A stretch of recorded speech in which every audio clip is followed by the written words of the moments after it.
I was 16, just a scrawny kid with a chipped tooth and a backpack full of dreams, when my folks decided I wasn't worth keeping around. Name's Caleb, by the way. My family, Dad, Mom, and my older sister, Hannah, took me to this bustling county fair in a nearby town. It was supposed to be a big family day, you know, all laughs and cotton candy. We weren't exactly rolling in cash, but we got by.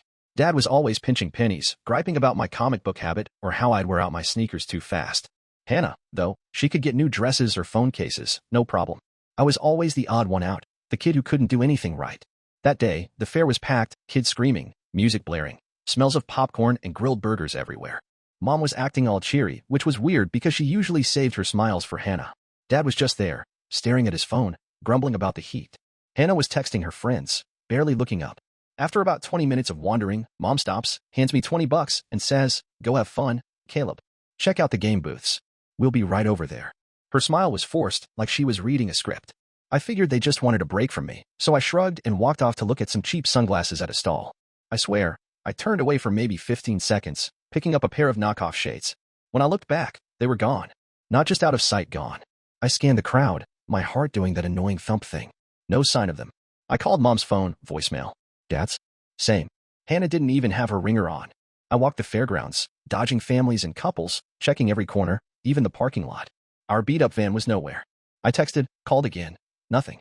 By dusk, I'm sitting on a bench near the Ferris wheel, phone battery at 5%, feeling like the world just pulled a fast one on me. I waited.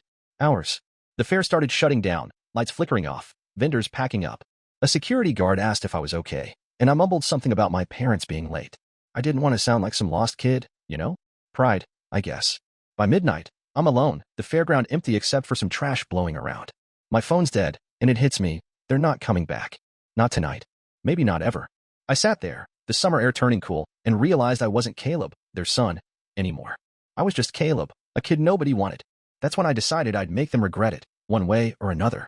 So, there I was, 16, sitting on that empty fairground bench, the world feeling like it just kicked me in the teeth. My name's Caleb, if you didn't catch it before, and my family, Mom, Dad, and my sister Hannah, had just vanished on me. No note, no call, nothing. Just $20 and a dead phone. I didn't cry or anything soft like that. I was just mad, like a fire in my chest that wouldn't quit. I kept thinking they'd show up the next day, maybe with some lame excuse about a mix-up. Spoiler, they didn't. I wandered to the bus station nearby, but $20 wasn't enough for a ticket home, and honestly, I wasn't sure home was even a thing anymore. I ended up crashing on a bench outside a gas station, using my backpack as a pillow. Sleep? More like squinting at the dark, waiting for someone to mess with me. Nobody did, but every noise made me jump. Morning came, and I bought a stale donut and a soda with some of the cash. I just started walking, no plan, just moving so I wouldn't feel stuck. I wasn't helpless, though. You learn quick when you're on your own. I found a library a few blocks away, used their Wi-Fi to check my family's social media. Nothing. Mom's page was all smiles, pictures of Hannah at cheer practice, Dad posting about his hardware store. Not a word about me, like I was never there. That stung worse than the abandonment itself. I tried calling again, voicemail. I even messaged Hannah's friends, asking if they'd seen her. One replied, "Who's this?" then blocked me. Real nice. For a while, I just drifted.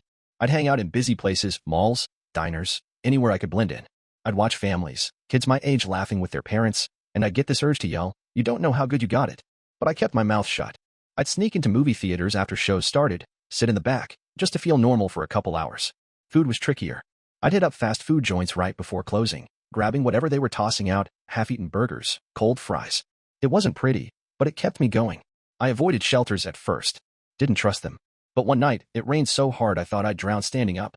I ended up at this rundown place downtown. That's where I met Ray, this guy about my age, all sharp eyes and quick hands. He wasn't friendly, not at first. I tried taking a spot on a cot he'd claimed, and he shoved me. I shoved back, and we stared each other down like we were about to throw punches. Then he just laughed, said, "You got guts, kid." We didn't talk much after that, but we had each other's backs. Ray taught me how to spot the good spots, where to sleep, where to eat, how to avoid cops asking questions.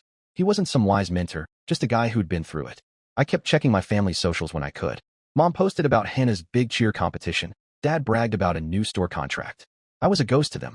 It made me madder every time, but it also lit something in me. I wasn't going to let them forget me.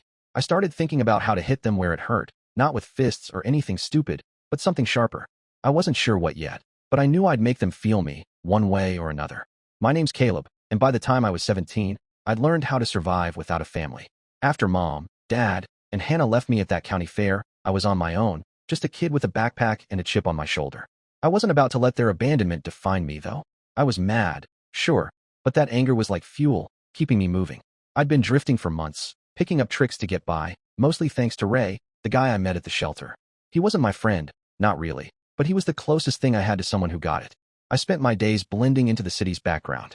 I'd hang out at coffee shops, pretending to read old newspapers, just to use their Wi-Fi. I kept tabs on my family's lives through their social media, even though it twisted my gut every time. Mom was always posting about Hannah's cheerleading, her perfect grades, her perfect everything. Dad was all about his hardware store, sharing photos of new displays or community events. Not once did they mention me. It was like I'd been erased, like I never existed. I'd sit there, staring at my cracked phone screen, and feel this mix of rage and something else, maybe hurt, but I'd never admit it. Ray showed me how to hustle without getting caught. Nothing big, just small gigs, returning bottles for change, running errands for shop owners, that kind of thing. I'd pocket a few bucks here and there, enough to buy a burger or a bus ticket to the next town over. I learned to keep my head down, avoid trouble, and never tell anyone my real story. People don't care about a runaway kid. They just want you out of their way. One time, a diner waitress asked if I was okay, her eyes all soft and worried. I just said, yeah, just waiting for my ride, and left before she could push.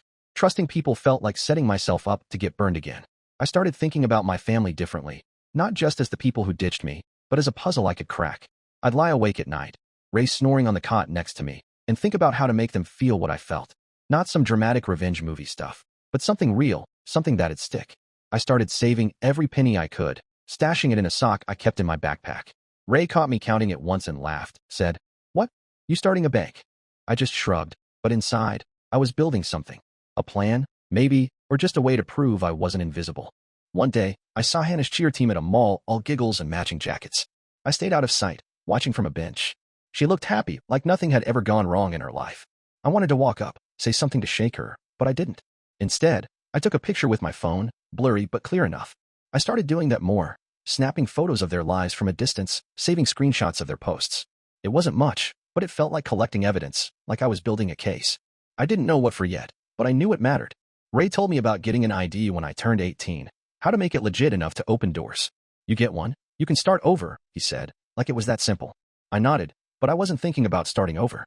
I was thinking about making sure Mom, Dad, and Hannah couldn't just forget me. I wanted them to see my name somewhere, on a letter, a form, something, and feel a knot in their stomachs. I wasn't just surviving anymore. I was waiting for my shot. By 19, I learned to live like a ghost, slipping through the cracks of the city my family left me in. 2.5 years had passed since Mom, Dad, and Hannah walked away at that county fair, leaving me with 20 bucks and a dead phone. I wasn't just surviving anymore. I was plotting. Ray, the guy from the shelter, taught me how to hustle, small jobs, nothing illegal, just enough to keep cash in my pocket.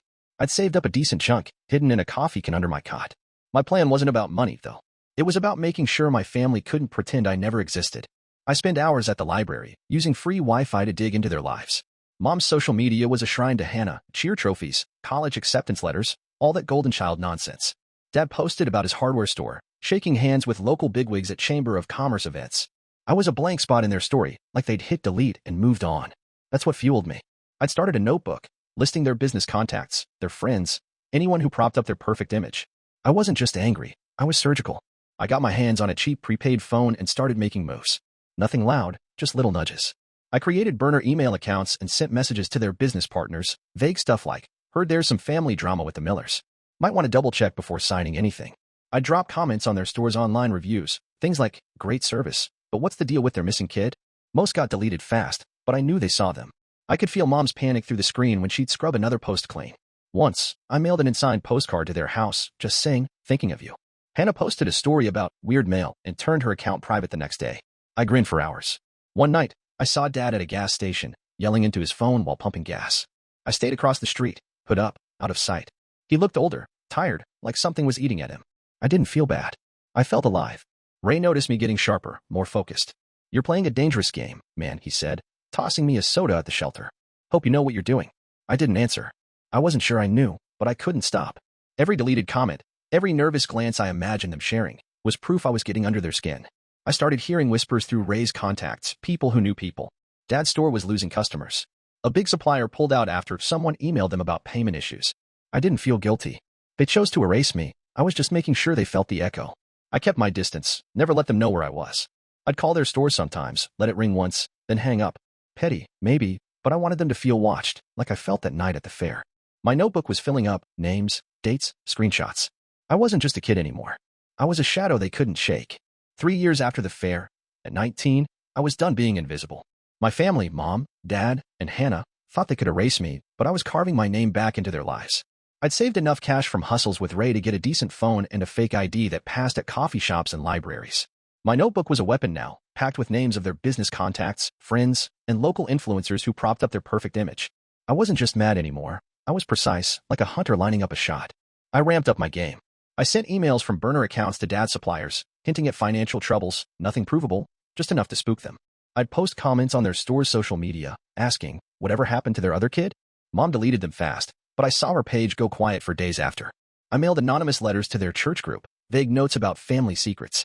One Sunday, I stood across the street from their church, watching Mom dodge questions from her book club friends. Her smile was tight, like she was holding her breath. Ray warned me I was pushing too far. You're gonna get caught, man, he said, leaning against the shelter wall. I just shrugged. I wasn't breaking laws, just stirring the pot. I wanted them to feel unsteady, like I did when I realized they weren't coming back. I started calling their house at odd hours, 2 in the morning, 3 in the afternoon, letting it ring once before hanging up. Hannah's social media went dark. Dad's store reviews tanked after I left a few choice words about trustworthiness.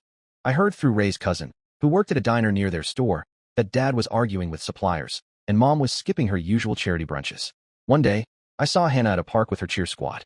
I stayed hidden, hoodie up, but I heard her laugh, so carefree, like I was never her brother. I sent a text from a burner to one of her teammates. Ask Hannah about her family. Something's off. The next day, her friend posted a cryptic story about fake people. I knew it was working. Their perfect life was cracking, and I was the fracture running through it. I wasn't done, though. I'd heard Dad was pitching a big expansion for his store, a new location, investors involved. That was my target. I just needed one big move to make them feel me for good. At 20, I finally hit my family where it hurt most. 3 years after they left me at that fair, I was ready to end my game. Not with a courtroom or a fist fight, but with something sharper. Dad's hardware store was set to expand, a big deal with investors, and a ribbon-cutting ceremony. I'd been chipping away at their lives for months. Burner emails, cryptic comments, anonymous letters. Their world was wobbling, and I was about to knock it over. I'd saved enough to hire a guy Ray knew, a tech nerd who could dig up dirt without leaving a trail. He found old records, tax issues Dad had buried, a loan Mom co-signed that was shaky. I didn't blackmail them. I just sent the info to the investors' email list, worded like a concerned citizen. Thought you should know before you invest, I wrote. No threats, just facts. The expansion fell apart within weeks. Ray's cousin said Dad was screaming at a bank manager in the parking lot, Mom crying in the car. Hannah quit cheer, posted about needing a break. Their socials went silent. Then the call started. 52 missed calls in a month. Mom, Dad, even Hannah, leaving voicemails that went from begging to angry. Caleb, please, just talk to us. Mom sobbed in one. Why are you doing this? Dad growled in another. I deleted them all. An aunt I hadn't seen in years messaged me, saying Mom was a mess. Dad was drinking too much. I left her on read. They didn't get to play the victim now. I saw Hannah once, at a bus stop, looking tired, no sparkle left. She didn't see me. I didn't care. The store lost its lease not long after. Neighbors talked. Their church groups stopped inviting them. I didn't feel joy, just this cold satisfaction, like I'd balanced a scale. I moved to a new city, got a job at a warehouse, a cheap apartment. I stopped checking their socials, stopped caring what they said. They'd made me a ghost, but I'd made them face their own shadows. Ray asked me once if it was worth it. I didn't answer, because it wasn't about worth, it was about being seen. They'd never forget me now, not when their lives carried my mark. I don't know what's next for me, just that I'm free, and they're the ones looking over their shoulders.